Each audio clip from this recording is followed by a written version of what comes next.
नमस्कार, स्वागत है आपका मेरे इस चैनल कथा और कहानियाँ में। कार्तिक माह के शुक्ल पक्ष की एकादशी को देव उठनी एकादशी, देवोत्थान एकादशी, देव उठनी ग्यारस, प्रबोधिनी एकादशी आदि नामों से जाना जाता है। इस दिन श्री हरि विष्णु निद्रा से जागते हैं। तो चलिए हम सुनते हैं 3 पौराणिक कथा। शंखासुर नामक एक राक्षस था। शंखासुर ने तीनों लोकों में बहुत ही उत्पात मचाया हुआ था। तब सभी देवताओं के आग्रह करने पर भगवान विष्णु ने उस राक्षस से युद्ध किया और यह युद्ध कई वर्षों तक चलता रहा। युद्ध में वह असुर मारा गया और इसके बाद भगवान विष्णु विश्राम करने चले गए। कार्तिक शुक्ल एकादशी के दिन भगवान विष्णु की निद्रा टूटी थी और सभी देवताओं ने भगवान विष्णु की पूजा की थी। शिव महापुराण के अनुसार पौराणिक समय में दैत्यों के राजा दंभ हुआ करता था।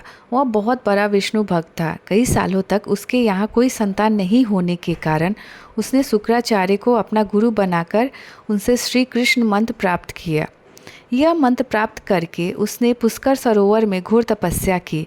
भगवान विष्णु उसकी तपस्या से प्रसन्न हुए और उसे संतान प्राप्ति का वरदान दे दिए। भगवान विष्णु के वरदान से राजा दंभ के यहाँ एक पुत्र ने जन्म लिया। इस पुत्र का नाम शंखचूड़ रखा गया। बड़ा होकर शंखचूड़ ने ब्रह्मा जी को प्रसन्न करने के लिए पुष्कर में घोर तपस्या की। उसकी तपस्या से प्रसन्न होकर ब्रह्मा जी ने उसे वरदान मांगने को कहा। तब शंखचूड़ ने वरदान मांगा कि वह हमेशा अजर अमर रहे, वह कोई भी देवता उसे नहीं मार पाए। ब्रह्मा जी ने उसे यह वरदान दे दिया और कहा कि वह बद्री वन जाकर धर्मध्वज की पुत्री तुलसी, जो तपस्या कर रही है, उससे विवाह कर ले। शंखचूड़ ने वैसा ही किया और तुलसी के साथ विवाह के बाद सुखपूर्वक रहने लगा। उसने अपने बल से देवताओं, असुरों, दानवों, राक्षसों, गंधर्वों, नागों, किन्नरों, मनुष्यों तथा त्रिलोकी के सभी प्राणियों पर विजय प्राप्त कर ली। वह भगवान श्री कृष्ण का परम भक्त था। शंखचूड़ के अत्याचारों से सभी देवता परेशान होकर ब्रह्मा जी के पास गए और ब्रह्मा जी ने उन्हें भगवान विष्णु के पास ले गए। भगवान विष्णु ने कहा कि शंखचूड़ की मृत्यु भगवान शिव के त्रिशूल से ही होगी, अतः आप उनके पास जाए। भगवान शिव ने चित्ररथ नामक गण को अपना दूत बनाकर शंखचूड़ के पास भेजा। चित्ररथ ने शंखचूड़ को समझाया कि वह देवताओं को उनका राज्य लौटा दे, परंतु शंखचूड़ ने मना कर दिया और कहा कि वह महेश्वर से युद्ध करना चाहता है। भगवान शिव को जब यह बात पता चली तो वे युद्ध के लिए अपना सेना लेकर निकल पड़े। इस तरह देवता और दानवों में घनमसान युद्ध हुआ, परंतु ब्रह्मा जी के वरदान के कारण शंखचूड़ को देवता नहीं हरा पाए। भगवान शिव ने शंखचूड़ का वध करने के लिए जैसे ही अपना त्रिशूल उठाया, तभी आकाशवाणी हुई कि जब तक शंखचूड़ के हाथ में श्री हरि का कवच है और इसकी पत्नी का सतीत्व अखंडित है, तब तक इसका वध असंभव है। आकाशवाणी सुनकर भगवान विष्णु वृद्ध ब्राह्मण का रूप धारण कर शंखचूड़ के पास गए और उससे श्री हरि कवच दान में मांग लिया। शंखचूड़ ने वह कवच बिना किसी संकोच के दान कर दिया। इसके बाद भगवान विष्णु शंखचूड़ का रूप बनाकर तुलसी के पास गए। शंखचूड़ रूपी भगवान विष्णु ने तुलसी के महल के द्वार पर जाकर अपनी विजय होने की सूचना दी। यह सुनकर तुलसी बहुत प्रसन्न हुई और पति रूप में आए भगवान की पूजन किया व रमन किया। ऐसा करते ही तुलसी का सतीत्व खंडित हो गया और भगवान शिव ने युद्ध में अपने त्रिशूल से शंखचूड़ का वध कर दिया। तब तुलसी को पता चला कि उनके पति नहीं है, बल्कि वे तो भगवान विष्णु हैं। क्रोध में आकर तुलसी ने कहा कि आपने छल पूर्वक मेरा धर्म भ्रष्ट किया है और मेरे पति को मार डाला, अतः मैं आपको श्राप देती हूँ कि आप पाषाण होकर धरती पर रहे। तब भगवान विष्णु ने कहा, देवी, तुम मेरे लिए भारतवर्ष में रहकर बहुत दिनों तक तपस्या कर चुकी हो। तुम्हारा यह शरीर नदी रूप में बदलकर गंडकी नामक नदी के रूप में प्रसिद्ध होगा। तुम पुष्पों में श्रेष्ठ तुलसी का वृक्ष बन जाओगी और सदा मेरे साथ रहोगी। तुम्हारे श्राप को सत्य करने के लिए मैं पाषाण शालिग्राम बनकर रहूँगा। गंडकी नदी के तट पर मेरा वास होगा। देव प्रबोधिनी एकादशी के दिन भगवान शालिग्राम व तुलसी का विवाह संपन्न कर मांगलिक कार्यों का प्रारंभ किया जाता है। हिंदू धर्म मान्यता के अनुसार इसी दिन तुलसी शालिग्राम विवाह करने से अपार पुण्य प्राप्त होता है। ये कथा है, एक राजा के राज्य में सभी लोग एकादशी का व्रत रखते थे। प्रजा तथा नौकर चाकरों से लेकर पशुओं तक को एकादशी के दिन अन्न नहीं दिया जाता था। एक दिन किसी दूसरे राज्य से एक व्यक्ति राजा के पास आकर बोला, महाराज कृपा करके मुझे नौकरी पर रख ले। तब राजा ने उसके सामने एक शर्त रखी कि ठीक है, रख लेते हैं, किंतु रोज तो तुम्हें खाना मिलेगा, सब कुछ मिलेगा, पर एकादशी को अन्न नहीं मिलेगा। उस व्यक्ति ने उस समय हाँ कर ली, पर एकादशी के दिन जब उसे फलाहार का सामान दिया गया तो वह राजा के सामने जाकर गिड़गिड़ाने लगा, महाराज मेरा इससे पेट नहीं भरेगा, मैं भूखा ही मर जाऊंगा, मुझे अन्न दे दो। राजा ने उसे शर्त की बात याद दिलाई, पर वह अन्न छोड़ने को राजी नहीं हुआ।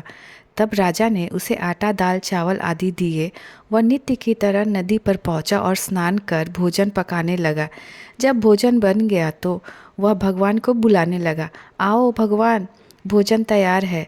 उसके बुलाने पर पीताम्बर धारण किए भगवान चतुर्भुज रूप में आ पहुँचे तथा प्रेम से उसके साथ भोजन करने लगे। भोजन आदि करने के बाद भगवान अंतर्ध्यान हो गए तथा वह व्यक्ति अपने काम पर चला गया। 15 दिन बाद अगली एकादशी को वह राजा से कहने लगे कि महाराज मुझे दुगना सामान दीजिए, उस दिन तो मैं भूखा ही रह गया। राजा ने कारण पूछा तो बताया कि हमारे साथ भगवान भी खाते हैं, इसीलिए हम दोनों के लिए यह सामान पूरा नहीं होता। यह सुनकर राजा को बड़ा आश्चर्य हुआ। वह बोले, मैं नहीं मान सकता कि भगवान तुम्हारे साथ खाते हैं। मैं तो इतना व्रत रखता हूँ, पूजा करता हूँ, पर भगवान ने तो मुझे कभी दर्शन नहीं दिए। राजा की बात सुनकर वह बोला, महाराज यदि विश्वास ना हो तो आप साथ चलकर देख ले। राजा एक पेड़ के पीछे छिपकर बैठ गया। उस व्यक्ति ने भोजन बनाया तथा भगवान को शाम तक पुकारता रहा, परंतु भगवान न आए। अंत में उसने कहा, हे भगवान यदि आप नहीं आए तो मैं नदी में कूदकर प्राण त्याग दूंगा। लेकिन भगवान नहीं आए। तब वह प्राण त्यागने के उद्देश्य से नदी की तरफ बढ़ा। प्राण त्यागने का उसका दृढ़ इरादा जानकर शीघ्र ही भगवान ने प्रकट होकर उसे रोक लिया और साथ बैठकर भोजन करने लगे। खा पीकर वे उसे अपने विमान में बिठाकर अपने धाम ले गए।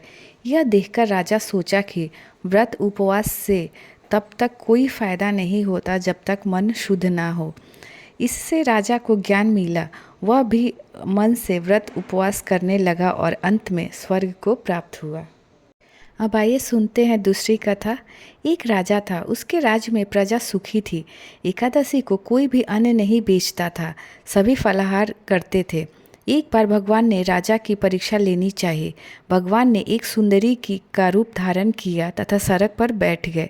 तभी राजा उधर से निकला और सुंदरी को देखकर चकित रह गया। उसने पूछा, हे सुंदरी, तुम कौन हो और इस तरह यहाँ क्यों बैठी हो? तब सुंदर स्त्री बने भगवान बोले, मैं निराश्रिता हूँ, नगर में मेरा कोई जाना पहचाना नहीं है, किससे सहायता मांगूं? राजा उसके रूप पर मोहित हो गया था। वह बोला, तुम मेरे महल में चलकर मेरी रानी बनकर रहो। सुंदरी बोली, मैं तुम्हारी बात मानूंगी, पर तुम्हें राज्य का अधिकार मुझे सौंपना होगा। राज्य पर मेरा पूर्ण अधिकार होगा। मैं जो भी बनाऊंगी तुम्हें खाना होगा। राजा उसके रूप पर मोहित था, अतः उसने उसकी सभी शर्तें स्वीकार कर ली। अगले दिन एकादशी थी। रानी ने हुक्म दिया कि बाजारों में अन्य दिनों की तरह अन्न बेचा जाए। उसके घर में मांस, मछली आदि पकवाए तथा परोसकर राजा को खाने के लिए दिए। यह देखकर राजा बोला, रानी आज एकादशी है, मैं तो केवल फलाहार ही करूँगा। तब रानी ने शर्त याद दिलाई और बोली, या तो खाना खाओ, नहीं तो मैं बड़े राजकुमार का सिर काट लूँगी। राजा ने अपनी स्थिति बड़ी रानी को कही तो बड़ी रानी बोली, महाराज धर्म ना छोड़े, बड़े राजकुमार का सिर दे दे, पुत्र तो फिर मिल जाएगा पर धर्म नहीं मिलेगा। इसी दौरान बड़ा राजकुमार खेलकर आ गया। माँ की आंखों में आंसू देखकर वह रोने का कारण पूछने लगा तो माँ ने सारी व्यवस्था बता दी। तब वह बोला, मैं सिर देने के लिए तैयार हूँ, पिताजी के धर्म की रक्षा होगी, जरूर होगी।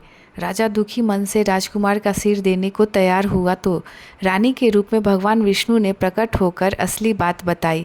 राजन, तुम इस कठिन परीक्षा में पास हुए। भगवान ने प्रसन्न मन से राजा से वर मांगने को कहा तो राजा बोला, आपका दिया सब कुछ है, हमारा उद्धार करे।